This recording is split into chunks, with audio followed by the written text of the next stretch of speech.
생산과 소비 부록을 시작하겠습니다. 저번 시간에 신탁통치에 대해서 살펴보았죠. 그래요. 이 시기 그 신탁통치가 굉장히 중요한 사건이었죠. 신탁통치를 하겠다 하니까 대부분의 국민들과 근대화 세력은 반탁을 주장하죠. 근데 찬탁도 있었다는 거예요. 공산주의 세력이었죠. 소련의 지시를 받고 찬탁을 했죠. 반탁도 두 종류가 있었죠. 반탁하지만 미국을 이해해야 된다. 친미죠. 또 다른 쪽은 반탁이지만 반미해야 된다. 찬탁하는 그래요. 미국을 지지해서는 안 된다. 그게 이제 임시정부 계열이었죠. 그런 와중에 송진우 암살 사건이 벌어지죠. 그 뒤로 이제 어떻게 되나요?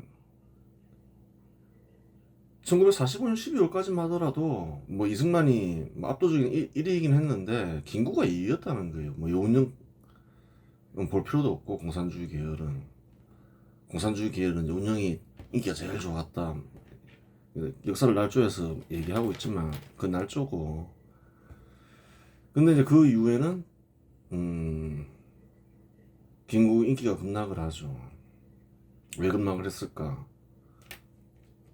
이제 김구가 송진우를 암살했다. 이제 그렇게 생각하는 거죠.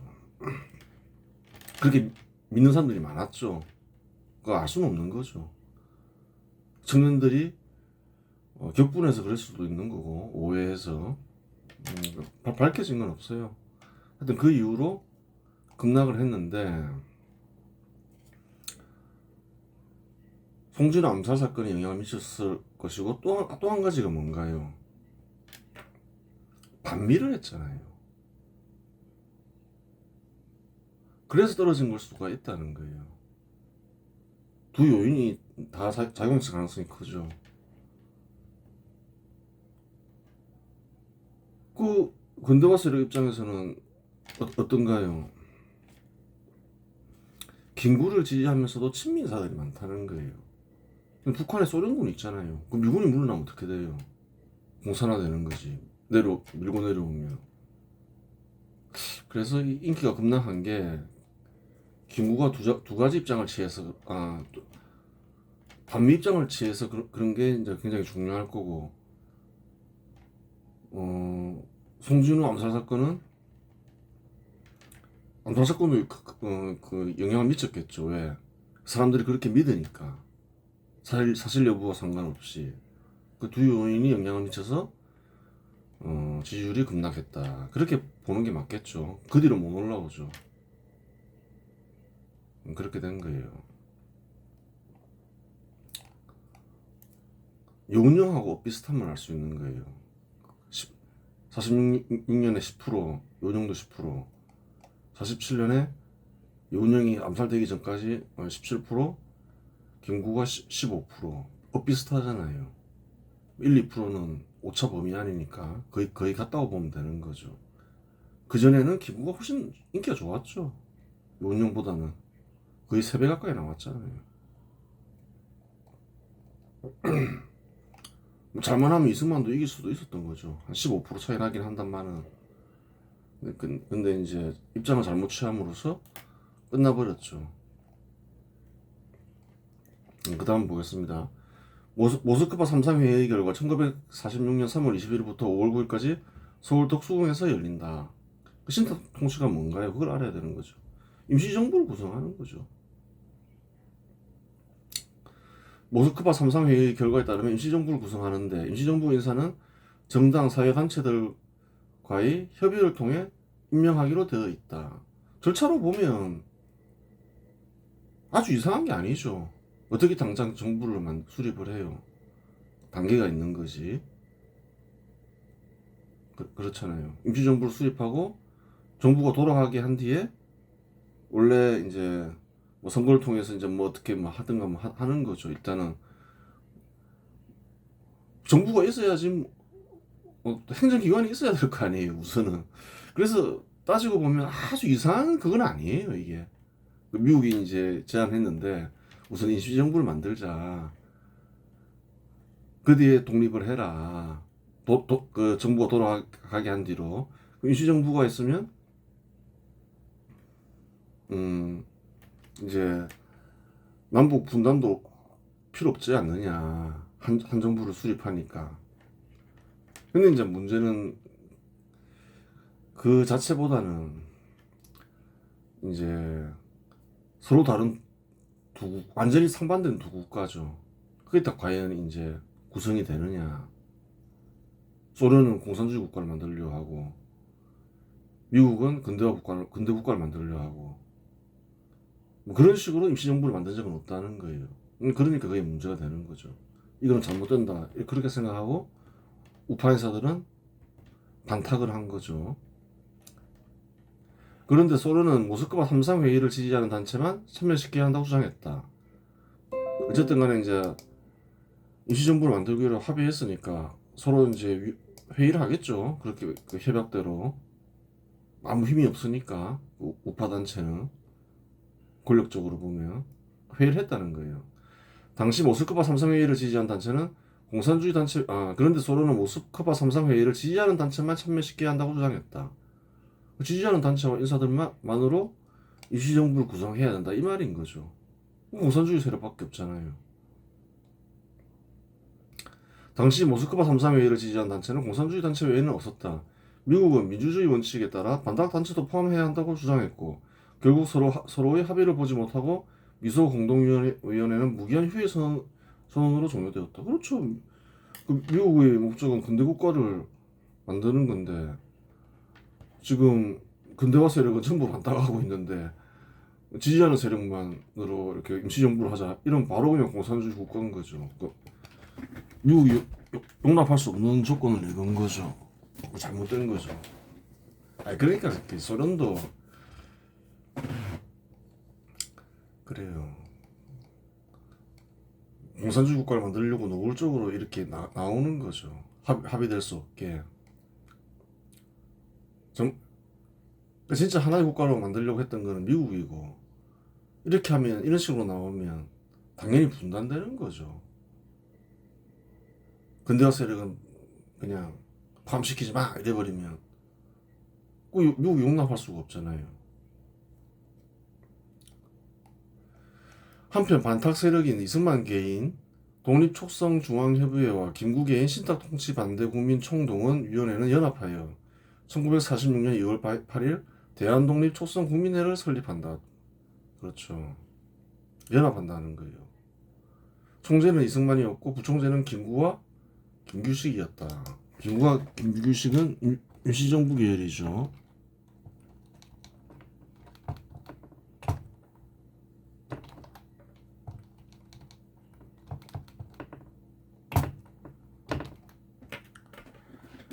그래요. 그런데 대한독립촉성국민회의 주요 인사 중에 한민당계 인사가 거의 없었다. 그전에는 한민당계 인사를 중용했는데 이번엔 바로 이제 임시정부 계열을 중용하네? 이제 그걸 알 수 있는 거예요. 뭔가 무슨 일이 있었나? 일이 있으니까 그랬겠죠. 독립촉성중앙협의회를 설립할 때 이승만은 한민당 인사들을 중히 쓴 것과는 대조적이다. 그렇죠. 한민당 인사들 중에는 1946년 1월 여운형의 조선인민당과 함께 모스크바 3상 회의를 지지한다고 발표하는 이들도 있었다. 근데 한민당도 기본적으로 반탁이지만 수상한 짓을 했다는 거예요. 한민당 인사들 중에서 또 찬탁을 지지하는 인사들도 있었다는 거예요. 물론 이제 그 사람들이 지지한 거는 공산주의자들과는 좀 다른 생각으로 지지했겠죠. 미국이 찬탁이니까. 그렇죠. 이 사건을 이해하기 위해서는 당시 정파의 특징을 알아야 한다. 근대화 세력의 지지를 얻는 정파는 이승만계 한민당, 임시정부계가 있었다. 이승만계가 가장 큰 지지를 얻었고 다음은 한민당계였고 마지막이 임시정부계였다. 세 세력이 있었다. 이승만계가 제일 컸죠. 그 다음에 이제 한민당계였다. 그 다음에 임시정부계였다. 또 이제 공산주의까지 포함하면 이제 뭐 한 조선공산당 정도. 조선공산당이 뭐 비견한 세력이었다. 그 다 거짓말인 거예요. 지지율을 보면 알잖아요. 이운영의 지지율은 김구에도 미치지 못했다는 거예요. 이제 나중에 김구가 실수하는 바람에 비슷해졌지. 한 10%, 20% 이내였다. 공산당은 한 근대화 세력이 한 80% 정도 되고, 그거를 그 사람들이 이해를 못할 수가 있어요. 그 조선 총독부 시절을 모르면, 아주 뭐 조선 총독부는 정치를 못했고 막 한국에서는 조선인들은 아주 비참하게 살고 식민지가 되면서 그렇게 생각하잖아요.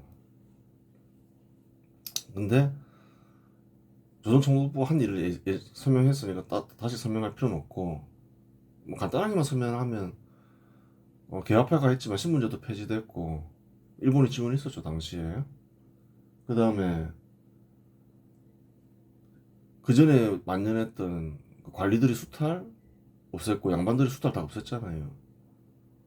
그리고 가난한 이들 세금 면제시키고, 또 나중에는 식민지가 커지면서 소장농들에게 토지도 제공했고, 물론 제가 그 조선인들 입장에서는 차별은 싫지만 차별은 자연히 없어졌잖아요. 이제 일본이 패망하면서. 그걸 잘 알아야 되는 거예요. 조선인들이 아는 국가는 두 개밖에 없다. 아니 물론 극소수 인사들은 미국도 알고 뭐 여러 유럽도 알고 그렇겠지만 대부분의 조선인들은 두 개밖에 없는 거예요. 근대 국가와 일본이 실시했죠. 근대 국가 신분제도 폐지하고 뭐 수탈 없애고 뭐 상공업 육성하고 뭐 그런 거 했잖아요. 그러한 국가와 고대 조선에 대한 기억은 있겠죠. 뭐 부모로부터 얘기도 듣고 했으니까 둘 중에 하나를 선택하는 거였다는 거예요. 공산주의 세력이 왜 이렇게 작냐? 일단은 보면 조선보다는 그 조선 총독부가 실시한 그 정책, 근대 국가가 훨씬 낫다고 생각한 거예요. 조선인들 대부분은. 뭐 소장농들도 마찬가지고, 소장농들 세금 면제시켜줬잖아요. 그 전에는 조선은 엄청나게 수탈했는데, 그 동학난도 일어나고 이랬는데, 동학난만 얘기해서 그렇지. 그래요. 그 대부분의 조선인들은 근대 국가를 세우자 이렇게 간 거예요. 자기가 경험을 아는 건 그 두 개밖에 없는데 근대 국가가 낫다 생각한 거예요. 거기에 끼어든 게 공산주의라는 거예요. 잘 모르는 거라는 거예요. 그렇죠. 그러니까 20%가 이상한 게 아니라는 거예요. 조선인들 입장에서는 둘 중에 하나 선택가지고 잘 알지도 못하는 거 그거 왜 선택하냐 이렇게 되는 거죠. 그러니까 공산당이 뭐 50% 넘었다 하고 이런 다 그 사기극이라는 거예요. 현 시대에서 만들어진. 그렇게 되는 거고. 그래요.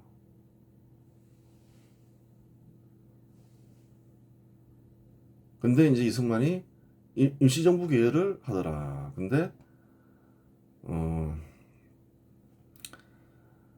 이승만계가 제일 컸고 그 다음에 이제 한민당계였고 임시정부계였다. 더 작아지겠죠 이제. 같은 계열이면 한쪽으로 쏠리기 마련이다. 그런데 한민당이 근대화 세력으로부터 지지를 얻을 수 있는 배경은 무엇인가? 한민당을 지지하는 세력도 굉장히 컸다는 거예요. 임시정부 계열보다 더 컸죠. 한민당의 뒤에는 미군정이 있고, 미군정은 한민당이 추천하는 인사들을 요직에 썼다. 근데 한민당을 지지하는 세력도 굉장히 컸다는 거예요. 왜 컸냐? 한민당 뒤에는 미군정이 있었다는 거예요. 한민당은 미군정과 협력 관계에 있었고, 한민당을 지지하는 근대화 세력은 다름 아닌 미군정 지지 세력, 즉 하지파였던 것이다. 하지가 당시에 한국의 대통령으로 볼 수도 있는 거죠. 미군정 수장이었죠. 하지파도 있다는 거예요. 한민당은 미군정과 협력 관계에 있었잖아요. 물론 이승만을 지지하는 이나 임시정부를 지지하는 이들도 대부분 미군정을 지지했지만, 그렇죠. 미군정은 당시 중요했으니까. 미군이 무엇을 우열에 두냐에 따라 지지정파가 달라진 것이다. 미군정을 지지하지만 나는 이승만을 지지할 거야, 이렇게 된다는 거예요. 미군정을 지지하지만 김구를 지지할 거야. 미군정을 지지하는데 미군정과 직접 연결되어 있는 한민당을 지지할 거야, 이렇게 돼 있었다는 거예요, 구도가. 1946년 김구의 지지율 급락에는 몇 가지 원인이 있을 수 있는데, 그중 하나는 미군정을 지지하는 근대화 세력이 김구 지지를 처리한 것도 하나의 원인이 된다. 김구를 지지하는 이들은 또 미군은 또 지지하는 이들이 많았을 거라는 거예요. 미군정을 지지하지 않는 김구를 지지할 바에는 그냥 이승만이 더 낫지, 그렇게 되는 거예요. 아니면 그냥 뭐 그냥 한민당 지지하지 뭐, 이렇게 될 수도 있는 거죠. 미군정이 찬탁 지지를 처리하지 않거나 이승만을 지지하지 않으면 한민당은 결국 미군정과 같은 입장을 취할 수밖에 없다. 그렇죠. 만약 미군정이 이승만 지지하지 마 이러면, 너희들 찬탁 지지해 이러면, 한민당은 결국 미군정을 따라가겠죠. 하지파라 했죠. 그래요. 실제로 그런 기미가 보이자 위기를 느낀 이승만은 김구와 연합하여 대한독립촉산국민회의를 설립하였다. 이승만이 눈치를 챈 거죠. 잘못하면 나를 배신하겠구나. 일단 김구가 손을 잡아야 되겠다. 그렇게 됐죠. 그러니까 갑자기 한민당 인사들을 배제하고 그 임시정부 계열을 또 중용하죠. 물론 한민당 인사들도 대한독립촉산국민회의에 참여했지만 견제하는 차원에서 요직에서 한민당 인사들을 배제했다. 그렇잖아요. 부총재로 한민당 인사는 아무도 없고 김구가 김규식을 임명해버리잖아요. 결과적으로 이승만과 한민당은 이해관계에 따라 가까워지기도 하고 멀어지기도 하는 관계였다. 그래요. 이승만과 한민당은 좀 같은 근대화 세력이긴 하지만 긴밀한 관계라고 보기는 어렵죠. 이승만은 미국에서 활동했고 또 미국에서 지지하는 세력이 있는데 좀 다르죠, 결이. 그 식민지 조선에서의 근대화 세력과 미국의 근대화 세력은 추구하는 바는 같지만, 또 이제 이 시기에는 같아졌지만 좀 달라요. 세부적으로 들어가면 뭐 인맥에 있어서나 또 과거를 보면 이제 그래요. 한민당 계열은 식민지 정부에서 뭐 별 방법이 없죠. 뭐 다른 식민지도 마찬가지였지만 일단은 뭐 일본 정부를 협조하면서 실력을 키우자. 전쟁 때도 우리가 기여를 하고 국민들이 권리를 신장시키자. 연방국으로 가자. 이런 쪽이었고, 이승만은 어떤 쪽이었냐요? 미국에 있으니까 그 지조를 지킬 수 있는 거죠. 한 가지만 주장할 수 있는 거죠. 독립하죠. 그래요. 그러니까 좀 다르죠. 인맥도 다르고, 이승만이 뭐 한국을 식민조선을 떠난 지 수십 년이 지났는데 다시 조선으로 돌아와서 이제 인연을 맺게 된 사람들이지, 원래부터 인연이 깊은 사람들이 아니잖아요. 그런 문제도 있고 그런 거예요. 좀 계열이 다르다는 거예요. 지금 힘을 합친 상태지만. 두 건의 위조 집회 사건이 있었다. 한 건은 우파가 일으킨 사건으로 알려져 있고 다른 건은 좌파가 일으킨 사건으로 알려져 있다. 이 사건이 중요하니까 살펴보겠죠. 이 사건으로 인해서 조선공산당은 안 그래도 별로 인기가 없었지만 이제 완전히 몰락한다는 거예요. 한번 봐야 되는 거예요. 1946년 5월 4일 뚝섬에서 위조 집회를 찍어서 유통시킨 사건이 적발되었다. 이제 우파랑 연관된 사건이죠. 조선공산당 당원인 김창선이 집회를 찍을 수 있는 원판을 판매했는데 원판을 랑sun구가 구매했고 인쇄공이죠. 유죄 집회를 찍어서 유통시켰다는 혐의를 받았다. 독촉 국민의 지부장인 이원재는 인쇄 장소를 제공한 인물이었기 때문에 이원재 역시 수사받았다. 근데 그 인쇄공이 어디서 일했냐? 독촉 국민의 지부장 이원재가 제공한 장소에서 일을 했더라. 그 이원재도 수사받겠죠. 이원재를 수사한 뒤 임정기 원로인 이시영과 김구희 며느리인 안미생을 비공개로 수사했다. 근데 이상하죠. 이원재를 수사한 뒤에 근데 독촉 국민의 지부장이니까 그래요. 누굴 조사해야 되나요? 독촉 국민회가 직접 연루되었으면 독촉 국민회 재정부장인 오건영을 수사해야 했는데 전혀 엉뚱한 인물을 수사한 것이다. 독촉 국민회 재정부장이 있었다는 거예요. 이 오건영이라는 사람이 자금을 마련하기 위해서 위조 집회를 찍었다. 그러면 이제 재정부장을 조사해야 되는데 이시영과 김구 며느리를 수사했더라. 이렇게 되는 거예요. 그럼 이원재가 뭔가 얘기를 했다는 거죠. 이원재가 이시영과 안민생의 지시를 받았다고 풀었을 수 있다.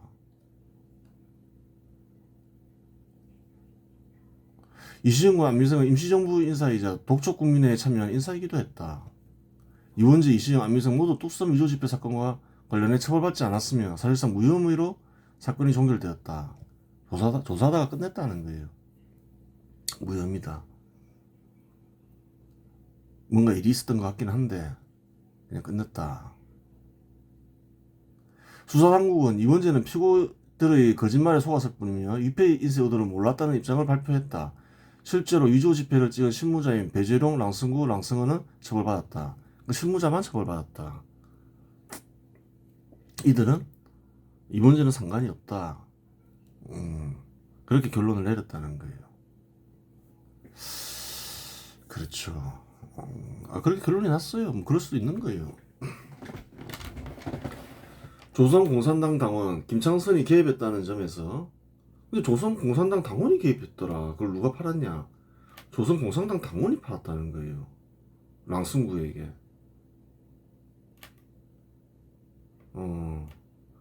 공산당 공작 사건일 수도 있다. 조선공산당이 자금을 마련하고 그 근대화 세력을 함정에 빠뜨리기 위해 이원재를 이용했을 수 있다.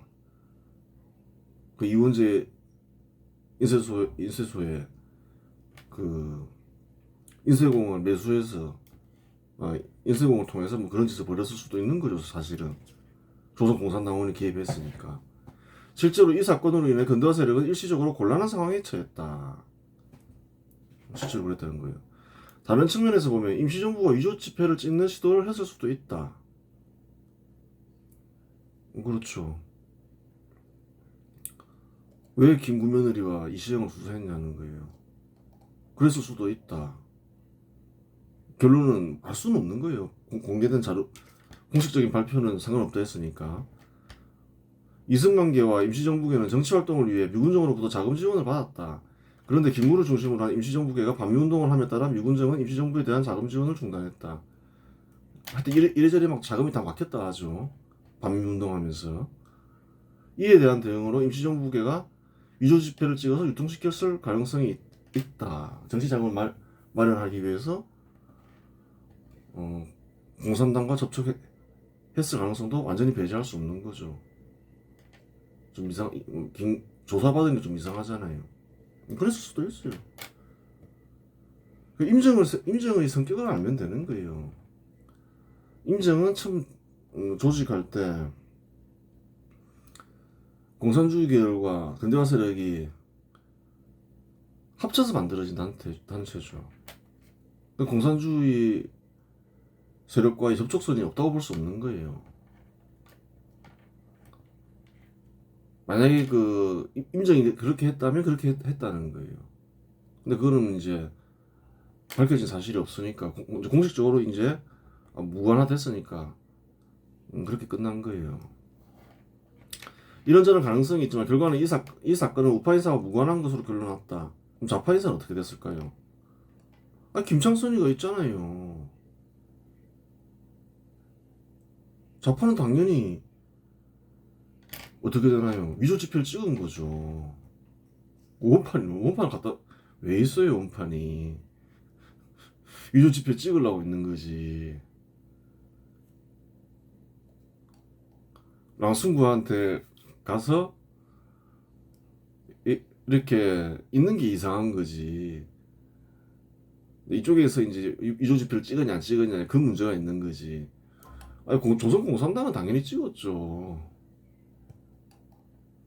원판이 있는데. 김창선이 적발됨으로써 정판사에서 위조지표를 찍어 유통시킨 사건 역시 적발되었다. 걸렸다는 거예요. 김창선은 정판사에서 평판과장이었다. 역시 인쇄소 간부였다 이 말인 거예요. 근데 김창선은 또 조선공산당 당원이었다는 거예요. 평판과장은 집회나 문서의 인쇄판을 제작 관리하는 핵심 기술적 책임자이다. 원판을 관리하는 사람이었다는 거예요. 정판사는 조선공산당 기관지 해방일보를 발행하던 인쇄소였다. 이 기관지가 보니까 조선공산당 기관지 발행하는 곳이더라. 조선공산당 당원들이 관리하던 곳이더라. 이렇게 된 거예요. 당연히 이제 그 위조 집회를 찍은 거죠. 정판사 위조 집회 사건이 있었는데 조선공산당 당원이 김창선이 일제시기 조선은행권 인쇄에 사용되던 원판을 보관하고 있다가 이를 이용해 위조 지표를 인쇄했다는 혐의를 받았다. 적발됐죠. 그런데 사람들이 간과하고 있는 게 있는 거예요. 지표를 찍는 원판이 왜 조선공산당한테 있냐는 거예요. 그걸 생각해야 된다는 거예요. 그러면 어떻게 김창선이나 조선공산당이 지표를 찍는 원판을 보유할 수 있었는가 하는 문제가 있다. 왜 있지? 거기에? 이렇게 되잖아요. 어떻게 있을 수가 있지? 생각해 보라는 거예요. 이는 조선총독부의 협조가 없으면 불가능한 일이었다. 그렇잖아요. 왜 있어요 거기에? 물론 이는 정황상 추리한 것이다. 추리했지만 어떻게 있을 수 있냐는 거예요. 원판이. 일본이 패망하기 전에는 조선총독부가 극비에 관리했던 것일 거 아니에요. 당시 조선총독부는 요은령을 매개로 공산주의자들과 협조관계에 있었다. 그걸 알아야 되는 거예요. 공산주의자들과 협조관계에 있었죠. 요은령과 거래했죠. 조선총독부가 원판을 직접 넘긴 건 아니다. 원판을 넘긴 건 아니었다는 거예요. 조사해 보니까. 이글스니가 조사해 봤겠죠. 정판사가 있는 건물에 원판이 있었고 조선공산당은 원판이 있는 건물인 근택빌딩을 구매했다. 그런데 그 건물에 원판이 있다는 사실은 극비죠. 조선총독부가 제공하지 않으면 알 수 없는 사실이었다. 그 건물에서 지표를 찍는 사실은 아무도 몰랐다는 거예요. 모르는 극비였다는 거예요. 건물을 샀는데 화폐를 찍는 원판이 우연히 있었을 리는 없다. 해방일보 기자였던 박갑동은 저서에서 조선공산당은 근택빌딩에 지표 인쇄시설이 있다는 것을 사전에 알고 그 건물을 접수했다고 증언했다는 거예요. 자기가 회상을 한 거죠. 다 알고 산 거였다. 그 말은 무슨 말인 거예요? 위조 지표를 신나게 찍었다는 거죠. 조선공산당이. 근데 현 시대에 보면 또 어떤 말이 있나요? 현 시대에 그렇게 공산주의자들이 역사를 엄청 날조하고 있는 거예요. 업무였다 막 이러고 있잖아요. 그 업무 아니라는 거예요. 단순히 정황이 아니라 원판이 발견됐으면 그거는 위조 지표를 찍은 거라는 거예요. 할 말이 뭐가 있어요. 김창선은 조선 정판사 편판 과장으로 근무하며 박낙종, 송원필 등과 함께 1200만 원에 달하는 위조지폐를 제작했고 이 지폐는 조선공산당의 활동 자금으로 사용되었다는 의혹이 제기되었다. 수사당국은 김창선을 체포한 뒤 조선공산당 대정부장 이완술과 당 간부들을 연이어 체포했다. 그 당연히 체포하겠죠. 위조지폐를 찍어서 돌렸으니까. 박근영은 도망쳤겠죠. 박근영은 이 사건 짓고 월북했고 조선공산당은 지하로 잠적했다. 끝나버리는 거죠. 당시 공산주의자들은 증거가 불충분하고 공산당을 궁지에 몰기 위한 미군정의 음모라고 주장했지만 원판이 있는 건물을 알고서 샀으니 실제로 위조지폐를 찍어 유통시킨 것이 맞다. 유통시킨 것이다. 왜 거짓말 하려고 하느냐. 다 알고서 샀는데 건물을 그 위조지폐를 찍 원판 있는 것 자체가 그 증거지. 뭐 증거 불충분하다 뭐 이상하지 않느냐. 다 알고서 샀는데 거기에다가 팔아먹기까지 했는데. 그런데 이 사건의 내막은 알려진 것보다 훨씬 심각하다. 조선공산당이 집회 원판을 보유하고 있다는 사실은 조선공산당 내부에서도 극비 중에 극비였다. 총독부에서만 극비였다는 게 아니에요. 극비 중에 극비죠. 일단 소문나면 어떻게 되나요? 잡혀갈 거 아니에요. 미군이 들이닥쳐서 다 체포할 거 아니에요. 극비 중에 극비였다는 거예요. 조선 총독부에만 극비 중에 극비가 아니라. 당연하죠. 그게 소문나면 안 되죠. 불법이겠죠. 심각한 불법인 거죠. 판매한 김창선도 조선공산당 당원이었고 전달한 원판을 전달한 이도 조선공산당 당원이었다. 조선공산당 당원들이 전달했다는 거예요. 그 얼마에 전달했냐? 10만 원에 랑순구에 판매했다는데 당시 경찰 월급이 40만 원이니 40원이니 10만 원은 수십억 원에 해당하는 금액으로 인쇄공이 동원할 수 있는 금액이 아니었다. 동원할 수 없는 금액이었다. 그 랑순구는 인쇄공이잖아요. 랑순구가 10만 원 주고 가져갔다잖아요. 근데 그 10만 원이 어느 정도 돈이냐 따져보니까 당시 경찰 월급이 40원이었다는 거예요. 근데 대략 한 수십억 원이 되는 거예요. 그걸 인쇄공이 어떻게 지불해요? 문제가 심각한 거죠. 그런데 어떻게 이런 일이 가능했는지 전해진 바는 없다. 시나리오를 짜보면 다음과 같다. 김창선의 개인적 일탈이었다. 근데 이거 도대체 어떻게 된 일이냐? 이걸 쓰니까 AI한테 한번 시나리오를 다 짜봐 그랬겠죠. 개인적인 일탈이 있었다. 김창선, 랑순구, 홍사경 세 명이 벌인 일이었다. 아니면 또 그 녹섬에 있는 인쇄공들과 벌인 일이었다. 근데 가능성은 별로 없죠. 인쇄공들이 무슨 수십억 원이 있어요. 공산당 내부 분열 또는 이중행위. 일부 공산당원이 조직과 무관하게 우파 인사와 거래하거나 이중적 행위를 하였다. 그래요. 김창선이 공산당 자금 인쇄와 외부 판매를 동시에 시도. 그럴 수도 있죠. 그럴 수도 있어요. 공산당 내부에 우파의 첩자가 있었을 수도 있다. 이렇게 보면 되는 거죠.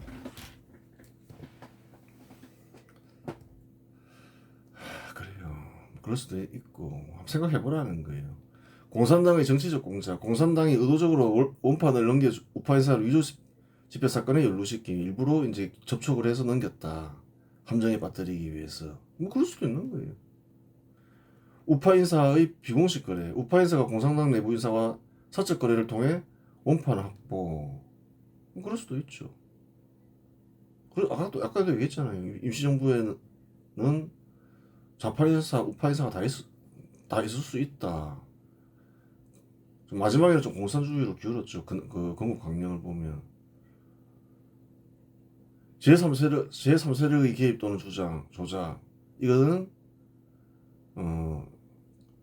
공산당 세력이 그때나 지금이나 주로 얘기하는 거죠. 제3세력이 공산당 내부 인사를 매수하거나 조작해 우파 연루를 유도함, 미군정의 수사 방향, 발표 시점, 사건 은폐 정황. 미군정이 음모다. 공산당은 위조 지표 발행한 적이 없다. 음모를 꾸민 것이다. 현시대나? 현시대도 그런 주장하는 이들이 있죠. 한 번씩 보면. 그건 아니라는 거예요. 공산당은 분명히 위조 지표를 많이 발행했다. 이 극비의 건물을 적극적으로 매수했다. 원판이 있다는 사실을 알고. 근데 이걸 알 수 있는 방법은 조선 총독부가 알려주지 않으면 알 수가 없는 거다. 극비 중에 극비다. 화폐를 찍는 원판이 있는 곳을 아는 거는. 그렇잖아요. 현시대도 잘 모르잖아요. 어디서 찍는지. 극비 중에 극비다. 그렇게 되는 거예요. 이 사건으로 인해 조선공산당은 한국인들로부터 완전히 외면당하고 박헌영의 위상은 김일성 아래로 추락한다. 쟤네들이 막 위조집까지 찍어가면서 저러네? 별로 인기도 없었지만 와 쟤네들 안 되겠다 이렇게 생각하는 거죠. 그럼 완전히 망가지는 거예요. 박헌영의 위상은 어떻게 될까요? 이제 도망쳤죠. 그 뒤로 이제 위상은 확 떨어지고 김일성 아래로 추락해 버렸다는 거예요. 1946년 여름 박헌영과 김일성을 불러 테스트한 뒤 앞으로는 김일성을 1인자로 지목했다. 누가? 스탈린이 그랬죠. 스탈린이 그랬다. 그전에는 조선공산당 총비서로 박헌영이 1인자였고 남북 통틀어서 1인자였다는 거예요. 김일성은 북조선 분국 책임 비서로 사위 이하였다. 김일성은 그렇게 지위가 높지 않았다는 거예요. 처음에는 그냥 북조선 분국 책임 비서였다는 거예요.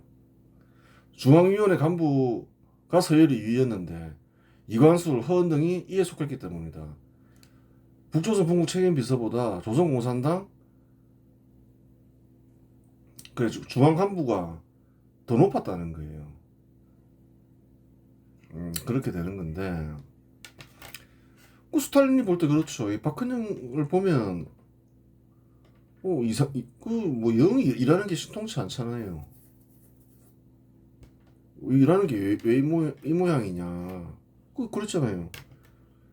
근로자가 중요한 기반인데 일본인들 다 내쫓아가지고 기술자들 실업자를 대량 만들었지. 그럼 근로자들로부터 지지가 철회될 거 아니에요. 와 쟤네들 아니다 이렇게 생각할 거 아니에요. 나쁜 놈들이다 이렇게 생각할 거 아니에요. 그 문제가 하나 있었지. 또 두 번째는 뭐라는 거예요. 개인적 일탈이라 해도 조선공산당의 박헌영이 책임인 거예요. 관리 책임이죠. 이렇게 중요한 일을 그 원판을 유출시켜가지고 적발된 거 아니에요. 유출 안 시켰으면 적발 안 됐을 거 아니에요. 그게 박헌영의 지시였건 아니면 그래요. 개인적 일탈이었건 공산당 당원의 이 스탈린이 볼 때는 박헌영 때문에 조선공산당이 완전히 망가진 거 아니에요. 근로자들로부터 지지가 철회가 되고 원판 유출돼가지고 완전히 이제 남한에서는 조선공산당 지지자들이 거의 없을 거 아니에요. 일부 빼고는. 그렇게 된 거예요. 한 그 10%는 있겠죠. 그래도 한 20% 정도 있었는데 그렇게 되는 거예요. 80%는 완전히 조선공산당은 아예 그냥 보지도 말자 이렇게 된 거예요. 중요한 사건이었다는 거예요. 박헌영 또 어떤 측면에서 또 중요한가요? 박헌영이 또 순위가 밀리죠. 순위가 밀리면 또 이상한 일들이 벌어지는 거예요. 이번 시간에서 마치겠습니다.